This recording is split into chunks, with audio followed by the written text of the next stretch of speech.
Bonjour à tous pour ce nouvel épisode, donc le fil du yoga de la FIDI, la Fédération Inter-Enseignement de Hatha Yoga. Donc je retrouve ici Simona, comme d'habitude. Bonjour Simona. Bonjour, namasté tout le monde, bonjour. Et puis aujourd'hui, il y a Jeannot Margier qui nous rejoint pour ce fil du yoga. Namasté Jeannot. Namasté. Aujourd'hui, on va discuter autour du thème, Jeannot, que tu nous as proposé suite à la Gazette du mois donc de juillet, si je ne me trompe pas, peut-être juin. Donc, je vais te laisser te présenter le thème. Le thème, en fait, c'est changer le regard sur la vieillesse et le handicap. Et ça, c'est un axe vraiment très important. Et puis, de souligner qu'il n'y a pas un yoga pour tous, mais un yoga pour chacun. Et donc, Hmm. de pouvoir, dans ces considérations, pouvoir adapter la pratique en fonction de la réalité des corps et puis non seulement des corps, puis de l'esprit. Mais voilà, donc ce qui est important, c'est voilà, le yoga pour tous, mais c'est vraiment à chacun de pouvoir s'exprimer avec la proposition qui est retenu un petit peu dans le livre que j'ai écrit et qui doit être même à la FIDI, euh, puisqu'il a écrit depuis un certain temps, mais donc c'est une pratique où il y a un protocole et c'est ce protocole de yoga sur chaise qui est intéressant. Ce qu'il faut souligner, c'est que ce protocole s'adapte aussi bien en EHPAD que dans les cours, dans les villages ou les quartiers, parce qu'il y a vraiment une demande à ce niveau-là qui est plus importante qu'on croit. Hein. Ça, c'est lié aussi au fait que ben, dans la vie, les gens vivent en général un petit peu plus longtemps et que le yoga, ben, on peut le commencer même à 80 balais. Ça, c'est pas un souci. Seulement, on adapte. Hein, voilà, les grands Hmm. axes du protocole, c'est la respiration, parce que respirer, c'est vivre, hein, tout simplement. Et donc, et puis des postures adaptées pour essayer de mobiliser les articulations qui ont tendance donc à se contracter, à se durcir un petit peu si elles ne sont pas sollicitées. Et donc, c'est cette sollicitation qui est vraiment importante pour pouvoir donc ben, s'occuper de soi-même, en fait.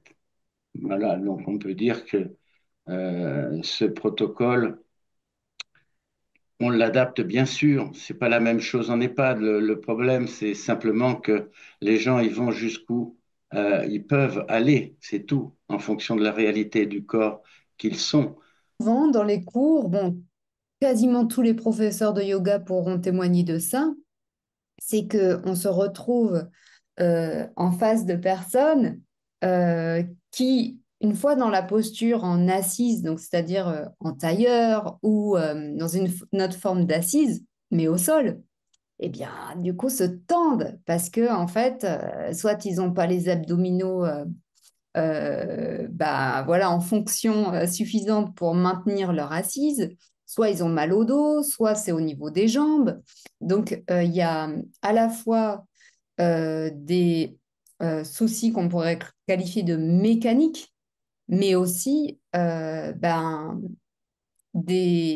arrivée dans la pratique qui demande du temps pour accorder C'est de la ça. souplesse. Donc, je sais que dans les cours, souvent, quand on fait la méditation, j'ai des chaises dans ma salle pour, pour proposer aux élèves, bon, il vaut mieux être assis sur une chaise et moins en tension que d'être en posture et vouloir être en mode parfait yogi ou parfaite yogini, et puis finalement souffrir. Et dans le sens où je pense qu'on a assez de souffrance justement à lever, qu'on appelle les kleshas, pour pas devoir s'en rajouter par une sorte de imagination de qu'est-ce que c'est la pratique. du yoga. Et la pratique du yoga, c'est la représentation des personnes. C'est en fait, on est assis en tailleur et on est vraiment tranquille avec le petit mudra qui va bien. Et déjà, ça permet ça. C'est la raison pour laquelle il faut vraiment insister sur ces articulations, sur le bassin, sur la ceinture scapulaire. Et ça, c'est vraiment important parce que des fois, sur une chaise, on est mieux que à même le sol. Parce que moi, j'ai constaté que même à même le sol, des fois, ben, on s'écroule un petit peu. Donc, et c'est pour ça qu'en fait, il faut vraiment tenter d'avoir le bassin en antéversion pour pouvoir s'ouvrir et je rajouterais que s'ouvrir, c'est se redresser. Et se redresser, c'est s'ouvrir. Donc ça, c'est vraiment important donc, de pouvoir relâcher les épaules, de pouvoir s'occuper un petit peu du bassin, bon, de dissocier le bassin du buste, etc., pour aller Mm. plus loin vers les postures, qu'on soit au sol ou sur chaise. Mais donc sur chaise, on revisite un petit peu toutes les pratiques de yoga mais on adapte simplement. Bien sûr que en EHPAD, ça va aller moins loin. Tous les mouvements sont proposés, ils sont jamais imposés. Donc, c'est à la Mm. personne de voir comment ça réagit et de rester un petit peu dans l'intimité des sensations et puis de pouvoir aller plus loin. Et puis, de voir que même dans les zones fragilisées, ben, il faut quand même y aller parce qu'il y a une tendance, des fois, à dire, bah non, là, ça coince, donc ben, je peux pas mais c'est d'aller vers. C'est vraiment aller vers la posture, aller vers une meilleure position. Tout ça, je considère que c'est vraiment très, très important, qu'on soit sur chaise ou sur le sol même. Et alors, c'est-à-dire que là, souvent, moi, je vois que même sur le sol, ben, les gens ont tendance à s'écrouler un petit peu. C'est pour ça que les notions d'anatomie, de physiologie sont tellement importantes dans la pratique pour que ben, on puisse euh, les proposer et puis que les gens ils puissent s'en emparer pour pouvoir être un petit peu mieux. Parce que Mm. là, il y a l'aspect du corps et puis il y a l'aspect aussi psychique, on va dire, parce que ben, c'est quand même mettre le lien, c'est ça le yoga, hein, mettre le lien entre le corps et l'esprit, c'est quand même ce qu'il y a de fondamental. C'est pour ça que ne pas faire les choses automatiquement, mais ressentir tout ce qui se passe dans ce corps, même quand il y a des difficultés, des lourdes pathologies, hein, parce que vous avez des mobilités réduites. Bien sûr, les mobilités réduites sont liées aux articulations bien souvent, ils peuvent être liés aussi à des accidents de la vie. Ils peuvent être liés aussi à des pathologies en devenir. Donc là, l'idée du yoga, c'est de favoriser, donc de faire en sorte, en fait, que ces pathologies puissent non pas s'annuler complètement, parce que quand on a un AVC, c'est comment je peux remettre un petit peu euh, des, des éléments importants pour mon corps, pour pouvoir lever un bras, pour pouvoir tendre la jambe, pour pouvoir pratiquer tout simplement le yoga Mm. en toute conscience. Voilà. Je fais certainement des généralités, mais j'ai eu beaucoup de témoignages de personnes qui m'ont témoigné euh, de personnes de leur famille qui étaient en EHPAD et qui croisaient en fait d'autres personnes quand ils allaient visiter leur grand-père, leur grand-mère, leur père, leurs parents, et puis Ouais. aussi des professionnels de la santé qui venaient dans mes cours et qui donc témoignaient beaucoup par rapport à ça. Et c'est vrai qu'il y a une sorte de tristesse qui est dans certains EHPAD parce qu'il y a un manque de personnel, parce qu'on ne passe pas du temps avec eux, parce qu'ils restent longtemps dans leur chambre, parce que des fois il se passe des choses et ils restent là avec ce qui se passe. Donc je pense que aussi amener le yoga de cette manière dans ce genre de lieu, c'est aussi amener à la fois bon, je le vois comme ça, hein, de la douceur et de reconnecter au présent parce que peut-être ils ont basculé dans le passé, dans la nostalgie, de pas revoir autant leurs enfants, de pas pouvoir être mobile comme avant, etc. Donc c'est remettre dans le présent. Et finalement, remettre dans le présent, c'est se remettre dans la joie. Bah oui, mais c'est déjà souvent le petit chant que je mets en route, c'est-à-dire s'ouvrir à la vie telle qu'elle est, accepter sans renoncer, agir lucidement, ouverture, bienveillance, qualité de l'amour qui vient, sourire à la C'est très joli, Jeannot. Oui, alors donc dans cette pratique, il y a bien sûr un petit peu de chant, il y a aussi du rire, voilà, parce que le rire c'est bon pour la santé et dans les EHPAD, bah, ils rigolent pas toujours, quoi, hein. Et donc c'est vrai que le fait de pouvoir avoir un groupe dans un EHPAD, eh bien c'est quand même très important de continuer avec ce groupe.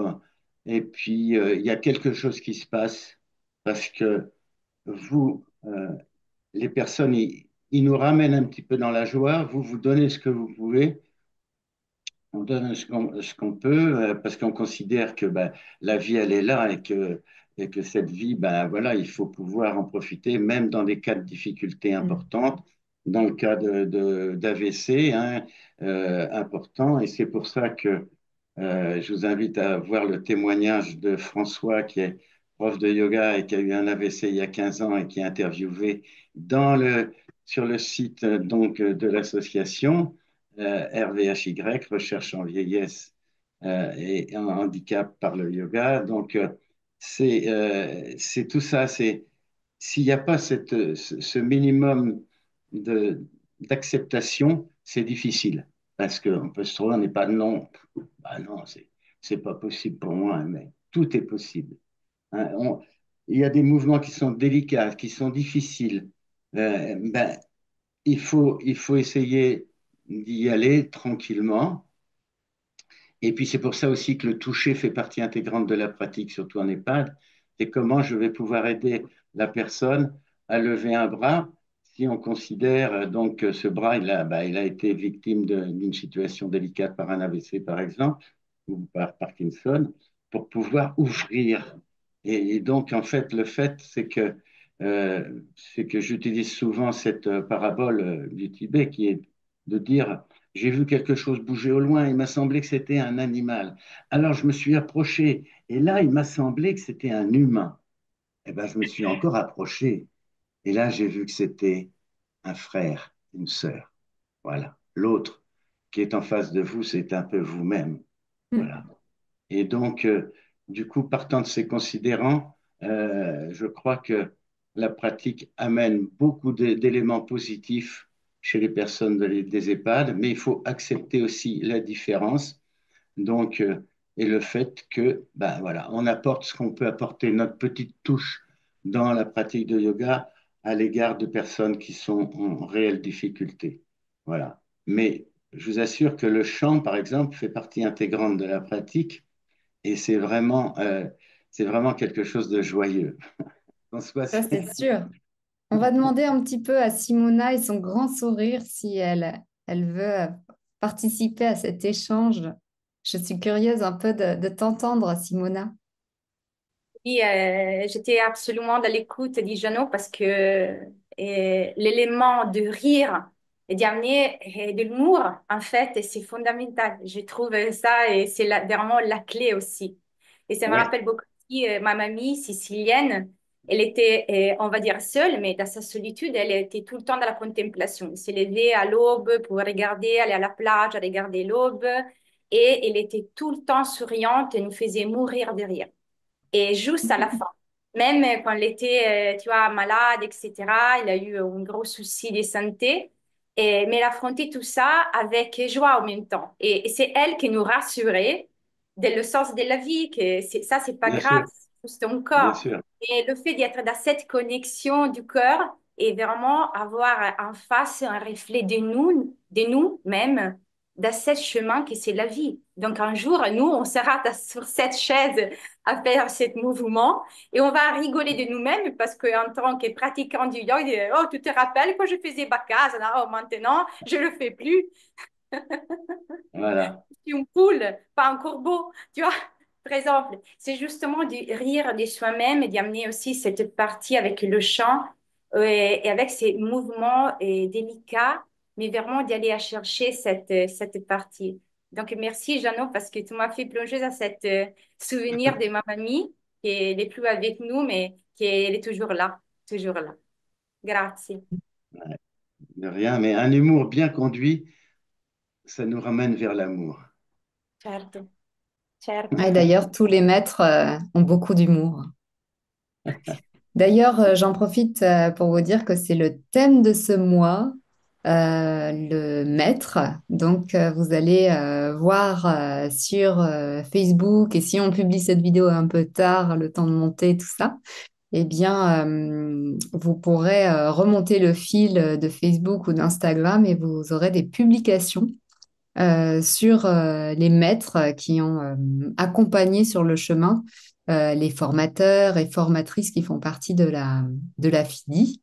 Et si vous avez vous-même un témoignage à donner sur voilà, l'enseignement que vous avez reçu, la transmission que vous avez reçue d'un enseignant ou d'un maître, d'un gourou, eh bien, vous pourrez tout à fait envoyer votre témoignage sur donc l'adresse de la FIDI que vous trouverez sur le site internet. C'est contact@fidi.fr.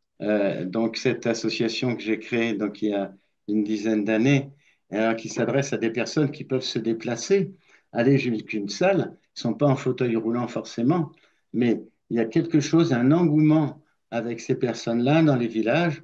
Et là, nous, on a une association Yoga sur chaise, où même on peut aller des fois sur le tapis en fonction de la réalité des groupes.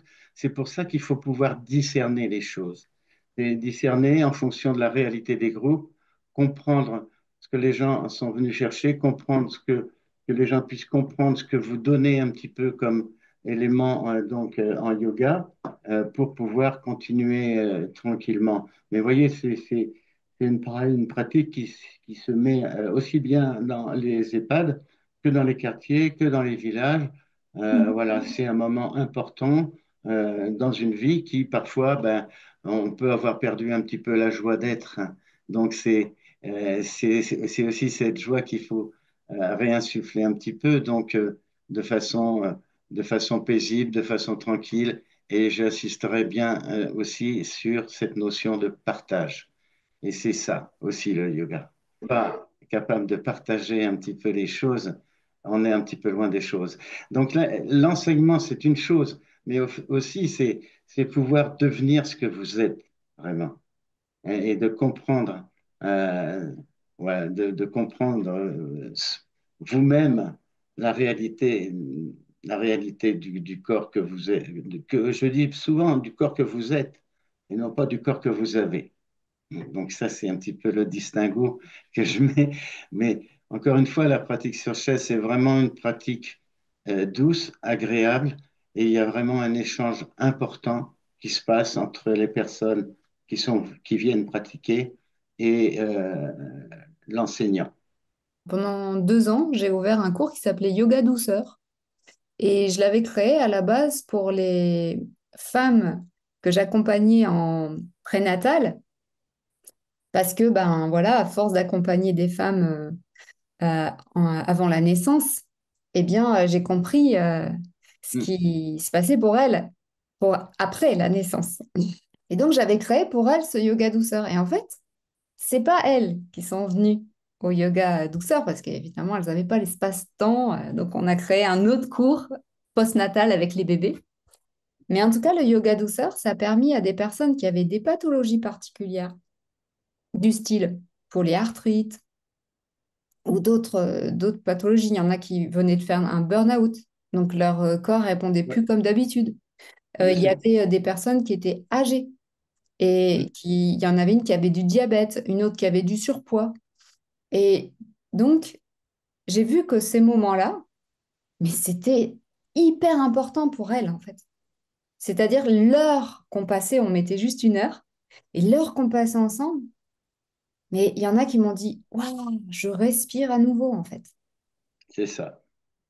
Et La c'était douce. aller voir en douceur ce qui se passe dans le corps, sans jugement, et aussi le fait d'être accompagné avec des autres aussi. Donc, comme tu disais dans le partage, ça permettait, ben, c'est vrai que quand tu es tout seul et que tu as mal, ben, ça grossit en fait. Ça grandit, ça grandit. Ta douleur, elle devient énorme.